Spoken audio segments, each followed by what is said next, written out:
This is 3-4 and 3-4.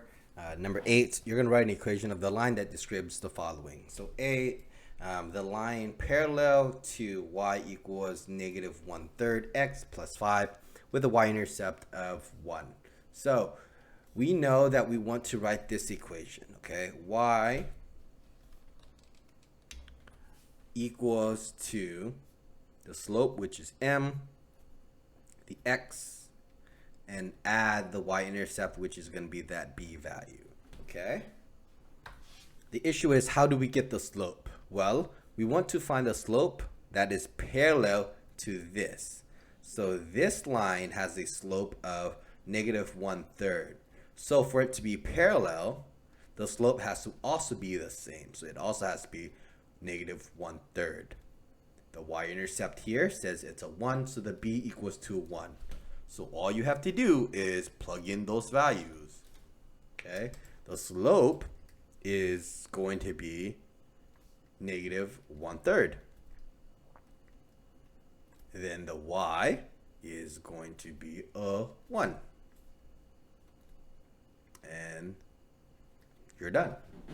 A line that is parallel to that equation with an intercept of 1 is y is equal to negative 1/3 x plus 1.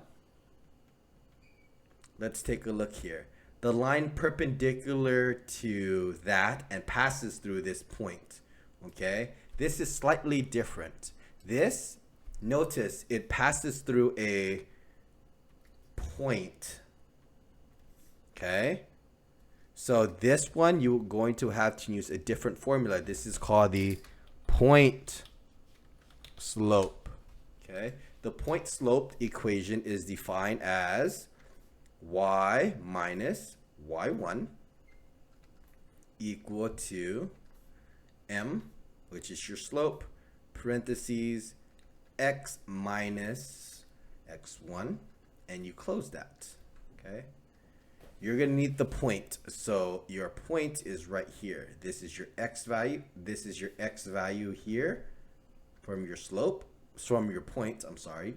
So x1 is equal to negative 1, and your b, which is your y value, which is your y1, is equal to 2. Okay? Now we want to find the slope that is perpendicular to it. So the slope here is negative 2. You want to find the slope that is perpendicular to that. What is the opposite of a negative? It is a positive. Now you want to find the reciprocal. The reciprocal of 2 is 1/2. Okay? So now we can just plug it in. Y minus, we know that the y value here is 2, equal to, it's a positive 1/2. Then you have x minus, be very careful, minus a negative 1. Okay. We can simplify some things here. The inside of the fraction can be the inside of the parentheses can be simplified. The 1 minus negative 1, in reality, that is just minus negative 1 is just a plus 1 here. Okay? Be very careful. The minus is out in front, and there's also a minus 1 that you're plugging in. A negative times a negative, it's a positive. Okay. Now let's distribute that slope of 1/2 to the inside. Okay. So 1/2 times x is 1/2 x. 1/2 plus 1. 1/2 times 1, it is plus 1/2 here. Bring down that y minus 2. You have to add 2 to both sides. You could get y equals to 1/2 x plus your 2 plus 1/2.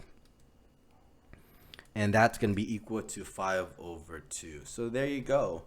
You have to use your point slope to get that slope that is perpendicular for B. And then A is right here for parallel slope.